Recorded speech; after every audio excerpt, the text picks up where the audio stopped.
नमस्कार, उड़ान आईएएस अकादमी के ई लर्निंग प्लेटफॉर्म पर आप सभी का स्वागत है।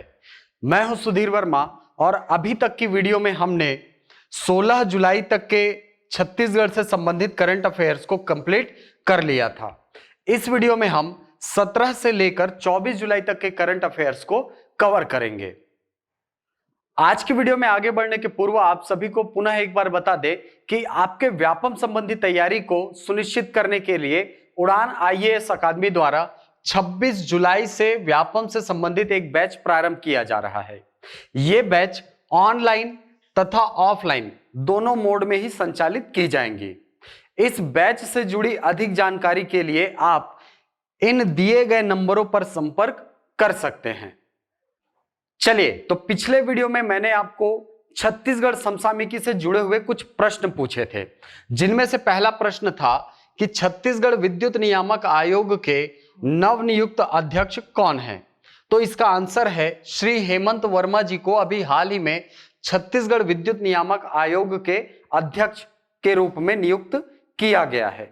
दूसरा क्वेश्चन था unique land parcel identification number योजना का शुभारंभ कहां से किया गया है। तो इस योजना के बारे में मैंने आपको पिछली वीडियो में डिटेल से बताया था। यह जो योजना है यह प्रारंभ की गई है ग्राम अग्रिकला, ठीक है, जो कि कवर्धा जिले में या कबीरधाम जिले में स्थित है। चलिए, अगला क्वेश्चन था एरोमेटिक कोंडानार परियोजना का संचालन किस जिले में किया जा रहा है।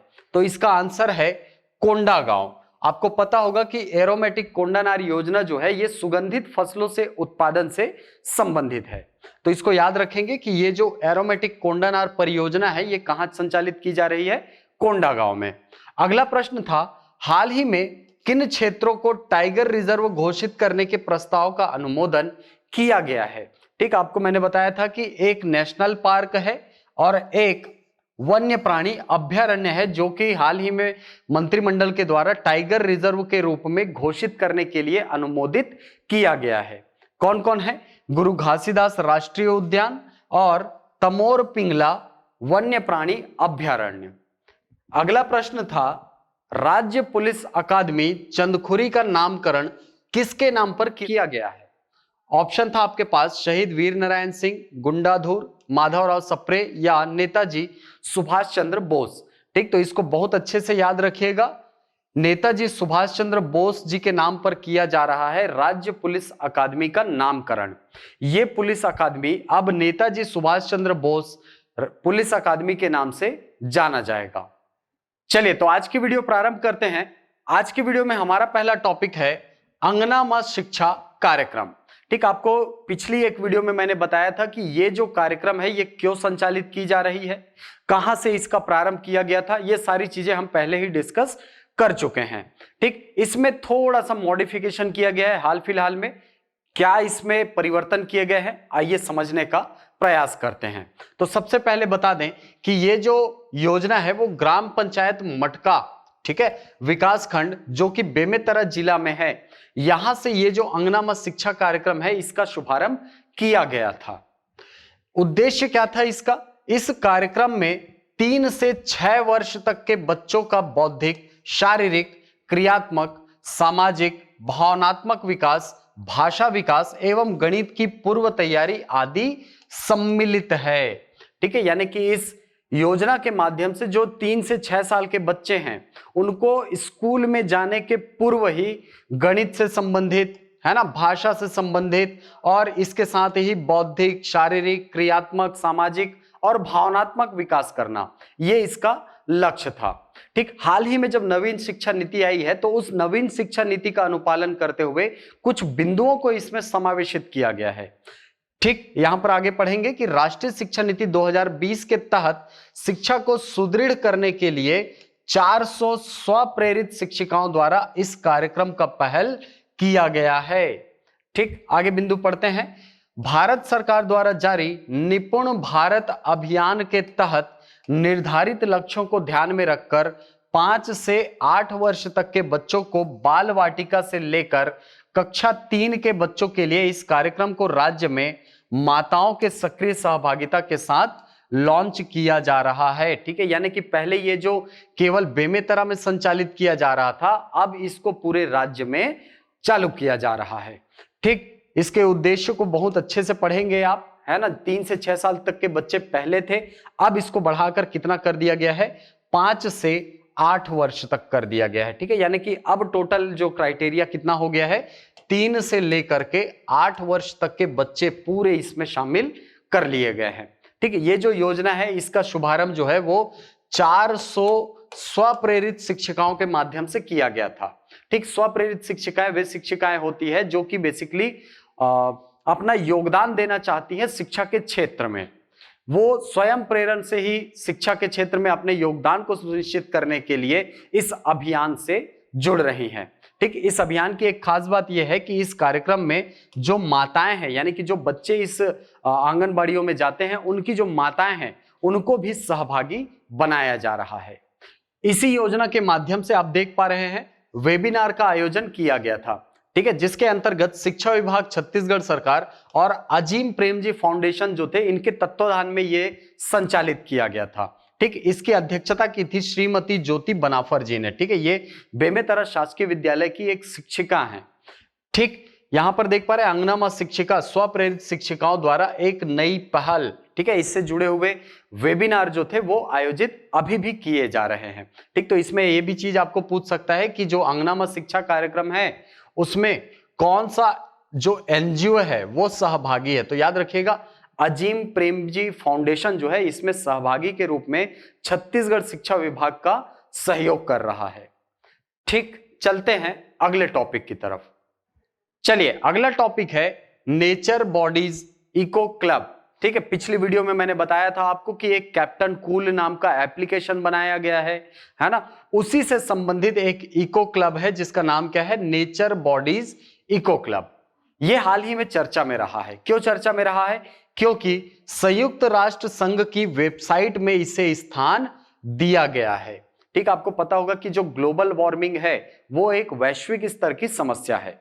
ठीक है, तो ये जो नेचर बॉडीज इको क्लब है, इन्होंने कैप्टन कूल नाम का जो ऐप बनाया है वो कहीं ना कहीं ग्लोबल वार्मिंग यानी कि जो कार्बन उत्सर्जन है उससे निपटने के लिए बहुत अच्छा मार्ग प्रशस्त कर रहा है। तो उसी को प्रोत्साहित करने के लिए संयुक्त राष्ट्र संघ जो है इसने अपने वेबसाइट में इस क्लब को स्थान दिया है।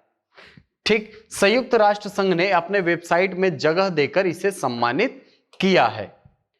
इस क्लब के द्वारा कैप्टन कूल नामक ऐप विकसित किया गया है जिसके बारे में मैंने आपको पिछली वीडियो में बताया था, जो घर में उपयोग किए जाने वाले विद्युत एवं इलेक्ट्रॉनिक उपकरणों से कार्बन उत्सर्जन की दर माप सकता है। ठीक है, यानी जो कार्बन उत्सर्जन की दर है, कार्बन एमिशन की दर है, उसको इस कैप्टन कूल ऐप के माध्यम से नापा जा सकता है और उसके हिसाब से अपने दिनचर्या में परिवर्तन करके या विद्युत के खपत को बढ़ा करके या ऐसे कारणों को कम करके जिनसे कि कार्बन उत्सर्जन होता है, आप क्या कर सकते हैं कि ग्लोबल वार्मिंग को कम करने में अपना योगदान दे सकते हैं। ठीक, चलिए, साथ ही दूसरे विकल्प अपनाकर कार्बन उत्सर्जन की दर को कम किया जा सकता है। ठीक, तो याद रखिएगा ये जो नेचर बॉडीज इको क्लब है इसे यूएन का जो वेबसाइट है उसमें स्थान दिया गया है। चलते हैं अगले टॉपिक की तरफ। चलिए, अगला टॉपिक है राज्य में खरीफ फसल की बुआई और किसानों को ऋण वितरण। आपको पता होगा कि अभी हाल फिलहाल में खरीफ की फसल बोना प्रारंभ हो गया है ना। अपने आसपास आप किसानों को धान बोते हुए देख सकते हैं, है ना। तो इस बुआई के लिए राज्य सरकार के द्वारा ऋण भी उपलब्ध कराए जाते हैं। ठीक, तो इनसे संबंधित आंकड़ा जो है हाल फिलहाल में सरकार के द्वारा दिया गया है, जिसमें क्या कहा गया है कि राज्य में बुआई का लक्ष्य, ठीक है, यानी कितने रकबे में इस साल बुआई का लक्ष्य रखा गया है। तो याद रखिए 48,20,000 हेक्टेयर जो है इतने में बुआई का लक्ष्य रखा गया है खरीफ सीजन 2021-22 के दौरान। ठीक, धान, ठीक है, इस खरीफ फसल की अगर बात करें तो कौन कौन सी फसलें शामिल हैं, तो सबसे पहले धान है। धान का क्षेत्रफल लक्षित है 36,95,420 हेक्टेयर। दूसरा है अन्य अनाज, ठीक है, यानी दूसरा जो अनाज है वो 3,60,000 हेक्टेयर। दलहन की बात करें तो 3,76,670 हेक्टेयर लक्षित है। वहीं तिलहन की बात करें तो 2,55,490 हेक्टेयर जो है ये लक्षित है। साग सब्जी एवं अन्य फसलों की बात करें तो 1,32,340 हेक्टेयर इस खरीफ वर्ष में बोने का लक्ष्य रखा गया है। आगे बात करें अद्यतन स्थिति की, यानी वर्तमान में इस बुआई का प्रतिशत क्या रहा है, तो निर्धारित लक्ष्य के विरुद्ध अब तक 29,24,160 हेक्टेयर जो है वो खरीफ फसलों की बुआई हो चुकी है। ठीक है, यानी हमारा जो लक्ष्य था 48,20,000, इसका 61% जो है वो अद्यतन स्थिति में बोया जा चुका है। अब बात करते हैं ऋण की। तो याद रखिए इस साल खरीफ सीजन के लिए 5300 करोड़ रुपए कृषि ऋण के रूप में किसानों को उपलब्ध कराए जाने का लक्ष्य रखा गया है। ठीक है, खरीफ सीजन के लिए 5300 करोड़ रुपए जो है ये किसानों को ऋण के रूप में उपलब्ध कराने का लक्ष्य रखा गया है। अभी तक की अगर बात करें तो 3,451.74 करोड़ रुपए से अधिक का ऋण किसानों को दिया जा चुका है। जो लोग मेंस का पेपर दे रहे हैं उनके लिए बहुत इंपॉर्टेंट आंकड़ा है। आप यहां से चाहे तो पेपर नंबर 2 में, ठीक है, यदि कृषि से संबंधित कोई निबंध आता है तो इन सारे आंकड़ों को आप लिख सकते हैं। इसके अलावा यदि पेपर नंबर 5 है, ठीक है, पेपर नंबर 5 में कई बार इस प्रकार के फैक्चुअल प्रश्न पूछता है। ठीक, आपको पूछ देगा कि खरीफ वर्ष 2021-22 के दौरान किसानों को कितना ऋण प्रदान करने का, यानी कृषि ऋण प्रदान करने का लक्ष्य सरकार के द्वारा रखा गया है। तो कितना रखा गया है? 5300 करोड़ रुपए। ठीक, उसका अद्यतन स्थिति भी आप दे सकते हैं एग्जाम में चाहे तो, है ना, कि ये जो डेटा है ना, ये डेटा जो है ये 20 तारीख का डेटा है लगभग। ठीक, 20 जुलाई का डेटा है। तो 20 जुलाई 2021 की स्थिति में 3,451.74 करोड़ रुपए जो है ये किसानों को ऋण के रूप में उपलब्ध कराया जा चुका है। ठीक, बहुत महत्वपूर्ण आंकड़े हैं, याद रखिएगा। चलते हैं अगले टॉपिक की तरफ। चलिए, अगला टॉपिक है प्रधानमंत्री मातृ वंदना योजना के क्रियान्वयन में दंतेवाड़ा प्रथम स्थान पर काबिज हो गया है। ठीक, आपको पता होगा कि वर्ष 2017 से ही ये जो प्रधानमंत्री मातृ वंदना योजना है ये संचालित की जा रही है। पिछले वीडियो में हमने इसको डिस्कस भी किया है। ठीक, तो इस योजना के क्रियान्वयन में दंतेवाड़ा जो है उसने राज्य में प्रथम स्थान प्राप्त किया है। ठीक है, राज्य की बात हो रही, राज्य में प्रथम स्थान पर है। इसको पढ़ते हैं कि प्रधानमंत्री मातृ वंदना योजना महिला एवं बाल विकास विभाग के अंतर्गत संचालित माननीय प्रधानमंत्री जी की महत्वाकांक्षी योजनाओं में से एक है। इस योजना का संचालन 1 जनवरी 2017 से किया जा रहा है। ये इसके प्रारंभ होने की तिथि है, 1 जनवरी 2017। इस योजना के तहत प्रथम बार गर्भधारण करने वाली महिला को, ठीक है, महिला को रोजगार क्षतिपूर्ति के रूप में 5,000 रुपए बैंक खाते के माध्यम से भुगतान किया जाता है, जिससे गर्भवती माता अपना एवं गर्भ में पल रहे बच्चे का अच्छे से देखभाल कर सके एवं स्वस्थ बच्चे को जन्म दे सके। ठीक, तो इस योजना का लाभ जो है वो प्रथम बार ही मिलता है, यानी कि प्रथम जब बेबी होता है, प्रथम बच्चा होता है, उस बार इस योजना का लाभ मिलता है। ठीक, तो याद रखिएगा प्रथम बार गर्भ धारण करने पर 5,000 रुपए जो है ये बैंक खाते के माध्यम से भुगतान किया जाता है केंद्र सरकार के द्वारा। ठीक, बेसिकली ये एक केंद्र प्रवर्तित योजना है तो इसका भुगतान भी केंद्र सरकार ही करती है। ठीक, याद रखिएगा इसमें कि ये जो योजना है इसके क्रियान्वयन में हाल ही में ये आंकड़ा आया है, इसके क्रियान्वयन में दंतेवाड़ा जिला जो है वो प्रथम स्थान पर है। चलते हैं अगले टॉपिक की तरफ। चलिए, अगला टॉपिक है राज्य शिक्षक पुरस्कार वर्ष 2020 के लिए 54 शिक्षकों का चयन किया गया है। ठीक है, इसमें से आपको यही आंकड़ा इंपॉर्टेंट है कि कितने शिक्षक जो है ये पुरस्कृत किए जाएंगे। तो याद रखिएगा 54 शिक्षक जो है ये राज्य शिक्षक पुरस्कार के अंतर्गत पुरस्कृत किए जाएंगे। ठीक, चलते हैं अगले टॉपिक पर। चलिए, अगला टॉपिक चर्चित पुस्तकों से है ना। पुस्तक का नाम क्या है? महासमुंद जिले के स्वतंत्रता संग्राम सेनानी। ठीक, इसके संकलनकर्ता कौन है? शिक्षक श्री विजय शर्मा। श्री विजय शर्मा जी जो है इनके द्वारा इसे संकलित किया गया है। ठीक, यहां पर देखिए मुख्यमंत्री जी के द्वारा इस पुस्तक का विमोचन किया गया है। याद रखिएगा इस पुस्तक के संकलनकर्ता श्री विजय शर्मा। चलते हैं अगले टॉपिक पर। चलिए अगला टॉपिक है छत्तीसगढ़ राज्य बीज एवं कृषि विकास निगम के नवनियुक्त अध्यक्ष।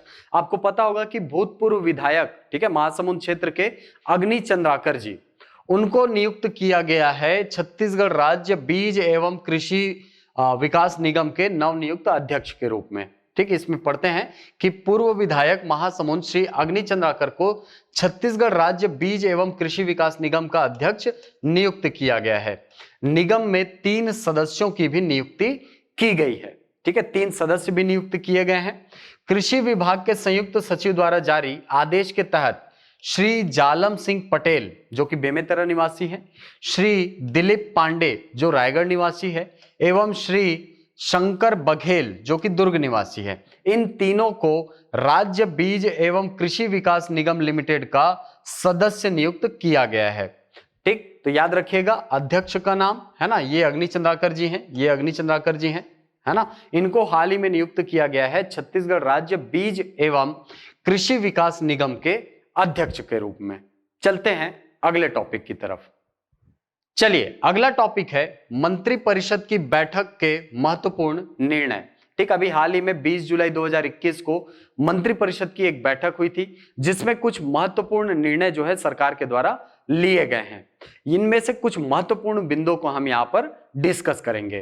पहला बिंदु है छत्तीसगढ़ चंदूलाल चंद्राकर स्मृति चिकित्सा महाविद्यालय दुर्ग अधिग्रहण विधेयक 2021 का अनुमोदन किया गया है। ठीक, आपको पता होगा कि ये जो महाविद्यालय है ये दुर्ग में स्थित है ना, मेडिकल कॉलेज से संबंधित है, ये है ना, मेडिकल शिक्षा से संबंधित है और इसको हाल ही में शासकीय अधिग्रहण के अंतर्गत शासकीय बनाने की मांग जो है वो की जा रही है। ठीक, तो इसी के अंतर्गत मंत्रिपरिषद के द्वारा इस विधेयक का अनुमोदन किया गया है। अनुमोदन किया गया मतलब इसे स्वीकृति प्रदान की गई है। ठीक, हो सकता है आपको आने वाले समय में ये जो महाविद्यालय है चंदूलाल चंद्राकर स्मृति चिकित्सा महाविद्यालय दुर्ग, ये आपको शासकीय चिकित्सा महाविद्यालय के रूप में शामिल होता मिलेगा। ठीक, अगला बिंदु देखिए कि राज्य लघु वनोपज संघ द्वारा स्वयं अथवा पब्लिक प्राइवेट पार्टनरशिप के माध्यम से निर्मित आयुर्वेदिक दवाओं, हर्बल उत्पादों एवं लघु वनोपज से प्रसंस्कृत खाद्य पदार्थ के क्रय के संबंध में छत्तीसगढ़ भंडार क्रय नियम के नियम 8 में संशोधन का निर्णय लिया गया है। ठीक है, ये जो अधिनियम है इसके नियम 8 में, ठीक है, धारा 8 में क्या है देखिए, जिसके तहत राज्य शासन के समस्त विभाग, उपक्रम एवं शासनाधीन संस्थाओं द्वारा अपने आवश्यकता के अनुसार तथा उपलब्ध बजट के अंतर्गत आयुर्वेदिक दवाओं, हर्बल उत्पादों एवं लघु वनोपज से प्रसंस्कृत खाद्य पदार्थों का छत्तीसगढ़ राज्य व लघु वनोपज के माध्यम से सीधे क्रय कर सकेंगे। ये शब्द याद रखिए, सीधे क्रय कर सकेंगे। पहले इसकी व्यवस्था नहीं थी, लेकिन अब यदि कोई विभाग जो है ना, यदि कोई विभाग है या कोई उपक्रम है या शासनाधीन संस्था है, ठीक है, शासन के अधीन कोई संस्था है, वो यदि इनके माध्यम से क्रय करना चाहे कोई हर्बल उत्पाद, कोई आयुर्वेदिक उत्पाद, तो वो अब सीधे कर सकती है। ठीक, अगला बिंदु देखते हैं इसमें कि छत्तीसगढ़ राज्य की औद्योगिक नीति 2019 से 2024 के अंतर्गत फार्मास्यूटिकल उद्योगों में निवेश हेतु विशेष निवेश प्रोत्साहन पैकेज का अनुमोदन किया गया है। ठीक है, हमारे यहाँ फार्मास्यूटिकल इंडस्ट्रीज नहीं है, नहीं के बराबर है, तो उस स्थिति में फार्मास्यूटिकल कंपनीज को यहां प्रोत्साहन देने के लिए ये जो हमारी राज्य औद्योगिक नीति है इसके अंतर्गत विशेष प्रोत्साहन पैकेज जो है ये घोषित किया गया है। ठीक, इसके तहत इस पैकेज का लाभ उन्हीं उद्योगों को प्राप्त होगा जो पैकेज घोषणा की तिथि से पूर्व छत्तीसगढ़ शासन के साथ एमओयू का निष्पादन कर चुके हैं। यानी कि ऐसे उपक्रम जिन्होंने ये पैकेज घोषित होने के पूर्व ही एमओयू साइन कर लिया था सरकार के साथ, उनको ही इस योजना का या इस विशेष पैकेज का लाभ मिलेगा। ठीक, ऐसी इकाइयां जो अपना व्यावसायिक 15 करोड़ से अधिक का नवीन स्थायी पूंजी निवेश कर उत्पादन 31 अक्टूबर 2024 को अथवा उसके पूर्व करे, इस पैकेज के अंतर्गत आर्थिक निवेश प्रोत्साहन हेतु घोषित अधिकतम मान्य निवेश सीमा 20 करोड़ तक देय होगी। ठीक, तो इसमें पहली चीज ये याद रखना है कि ऐसे इंडस्ट्रीज जो यहाँ पर प्रोडक्शन करना चाहती है, यदि वो अपना उपक्रम 31 अक्टूबर 2024 या इसके पहले ही इसमें पूंजी निवेश करके उसे प्रारंभ कर दे, उनको ही इस पैकेज योजना का लाभ मिलेगा। ठीक, अधिकतम जो मान्य निवेश की राशि होगी वो कितनी होगी? 20 करोड़ तक देय होगी, इसको याद रखिएगा। ठीक, विशेष प्रोत्साहन पैकेज के अंतर्गत फार्मास्यूटिकल उद्योगों को विभिन्न सुविधाएं जैसे विद्युत शुल्क में छूट, स्टाम्प शुल्क में छूट, ब्याज अनुदान, परियोजना प्रतिवेदन, गुणवत्ता प्रमाणीकरण और तकनीकी पेटेंट में अनुदान आदि सुविधाएं दिए जाने का निर्णय लिया गया है। ये तो सब हमारे जो औद्योगिक नीति है वर्ष 2019 से 24 तक की, इसमें भी शामिल थे। ठीक, अगला बिंदु देखते हैं इसमें कि राजीव गांधी किसान न्याय योजना के क्रियान्वयन हेतु जारी दिशा निर्देश का अनुमोदन किया गया तथा योजना में रागी फसल को शामिल करने का निर्णय लिया गया है। याद रखिएगा, रागी फसल जो है ये ना तो प्रथम चरण में शामिल था ना द्वितीय चरण में, अब इसको शामिल करने का निर्णय जो है राज्य सरकार के द्वारा लिया जा रहा है। ठीक, अभी तक 7 प्रकार की फसलें इसमें शामिल हैं, आपको पता होगा, है ना। देख लेते हैं उनको भी एक बार। देखिए, सबसे पहले धान शामिल है ना। इसके अलावा तिलहन शामिल है, दलहन शामिल है, मक्का शामिल है, गन्ना शामिल है, सुगंधित फसलें शामिल हैं। ठीक है, इसको सुगंधित फसलें एवं फोर्टिफाइड राइस ऐसा पूरा लिख लेंगे, है ना। सुगंधित फसलें एवं फोर्टिफाइड राइस। और एक है आपका वृक्षारोपण, जिसको प्रोत्साहित करने के लिए वृक्षारोपण प्रोत्साहन योजना, है ना, मुख्यमंत्री वृक्षारोपण प्रोत्साहन योजना 1 जून से प्रारंभ किया गया है और उसका औपचारिक शुभारंभ किया गया है 5 जून से। ठीक है, पर्यावरण दिवस के दिन उसको प्रारंभ किया गया है। तो यदि रागी को शामिल किया जाता है तो इसके बाद वो इसका 8वां फसल होगा, याद रखिएगा। ठीक है, रागी। ठीक, इनको याद रखेंगे। सारी फसलें इस योजना के अंतर्गत शामिल की जा चुकी हैं। ठीक, दूसरा बिंदु देखिए कि छत्तीसगढ़ राज्य कृषक कल्याण परिषद में सदस्यों की संख्या 10 से बढ़ाकर कितना किया जा रहा है? 21 करने का निर्णय जो है सरकार के द्वारा किया गया है। ठीक, अभी तक ये जो कृषक कल्याण परिषद है इसमें सदस्यों की संख्या कितनी होती थी? 10 होती थी। ठीक, कृषक कल्याण परिषद जो है बेसिकली एक परिषद है जिसके माध्यम से कृषकों के कल्याण से संबंधित कार्यक्रम जो है ये संचालित किए जाते हैं। ठीक है, इसके अलावा किसानों को उचित समय पर कैसे खाद देना है, ठीक है, कैसे कीटों से बचाना है अपने फसल को, तो ये सारे परामर्श भी ये जो परिषद है ये देती रहती है। ठीक, यहां पर पहले सदस्यों की संख्या 10 हुआ करती थी, अब इसको बढ़ाकर कितने करने का निर्णय लिया गया है? 21। अगला बिंदु है शहीद वीर नारायण सिंह स्मारक एवं संग्रहालय के लिए नया रायपुर अटल नगर में 6.42 एकड़ भूमि अटल नगर विकास प्राधिकरण से आदिम जाति तथा अनुसूचित जाति विकास विभाग को निःशुल्क उपलब्ध कराने का निर्णय लिया गया है। ठीक, तो याद रखिएगा कि अभी हाल ही में एक संग्रहालय जो है ना, इसका संग्रहालय का नाम क्या होगा? शहीद वीर नारायण सिंह स्मारक एवं संग्रहालय, ये निर्मित किया जा रहा है। कहां पर? नया रायपुर अटल नगर में। नया रायपुर अटल नगर में यह संग्रहालय स्थापित किया जाएगा और इसका क्षेत्रफल कितना होगा? 6.42 एकड़। ठीक, ये फैक्ट आप याद रखेंगे। चलिए, तो अब आते हैं हमारे अगले सेक्शन में जो है प्रश्नोत्तर का सेक्शन। पहला क्वेश्चन है, राज्य शिक्षक पुरस्कार वर्ष 2020 के लिए कितने शिक्षकों का चयन किया गया है? चलिए, तो अभी थोड़ी देर पहले ही हमने देखा कितने शिक्षकों को चयनित किया गया है राज्य शिक्षक पुरस्कार 2020 के लिए। आप हमको कमेंट बॉक्स में बताएंगे। अगला प्रश्न है, राज्य में खरीफ सीजन 2021 में कुल बुआई का लक्ष्य रखा गया है। ठीक है, यहां पर आपको क्षेत्रफल पूछ रहा है कि कितने हेक्टेयर में फसल बुआई का लक्ष्य रखा गया है राज्य सरकार के द्वारा। ठीक, चलते हैं अगले प्रश्न की तरफ। प्रधानमंत्री मातृ वंदना योजना के क्रियान्वयन में प्रथम स्थान पर कौन सा जिला है? ऑप्शन है दंतेवाड़ा, कोरबा, कांकेर या राजनांदगांव। तो इसका आंसर भी आप हमको कमेंट बॉक्स में बताएंगे। अगला प्रश्न है, इस साल खरीफ सीजन के लिए कितनी राशि कृषि ऋण के रूप में किसानों को उपलब्ध कराए जाने का लक्ष्य रखा गया है? ऑप्शन देखिए 5300 करोड़, 5100 करोड़, 5400 करोड़ या 5800 करोड़। तो इसका आंसर भी आप कमेंट बॉक्स में बताएंगे।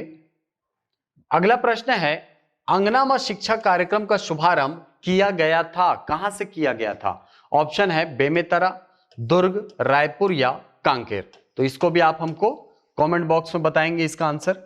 अगला प्रश्न है, छत्तीसगढ़ राज्य बीज एवं कृषि विकास निगम का अध्यक्ष किसे नियुक्त किया गया है? कौन नियुक्त किए गए हैं? ऑप्शन है श्री अग्नि चंद्राकर, श्री पवन चंद्राकर, श्री विनोद सेवनलाल चंद्राकर या श्री चंदूलाल साहू। तो इसका आंसर भी आप हमको कमेंट बॉक्स में बताएंगे। तो इस प्रकार से कुल 6 प्रश्न इस वीडियो में आपसे पूछे जा रहे हैं, आप इनका आंसर हमको कमेंट बॉक्स में बताएंगे। तो ये थे आज की वीडियो में 17 से लेकर 24 जुलाई तक के छत्तीसगढ़ से संबंधित कुछ ऐसे महत्वपूर्ण तथ्य जो आपके एग्जाम के लिए महत्वपूर्ण हैं। आशा करता हूं ये वीडियो आपको पसंद आया होगा। यदि वीडियो पसंद आए तो इसे लाइक करें, शेयर करें, यूट्यूब पर कमेंट करें, अपना उत्तर दें। मिलते हैं अगली कक्षा में कुछ नई जानकारियों के साथ, कुछ नए प्रश्नों के साथ। तब तक के लिए धन्यवाद।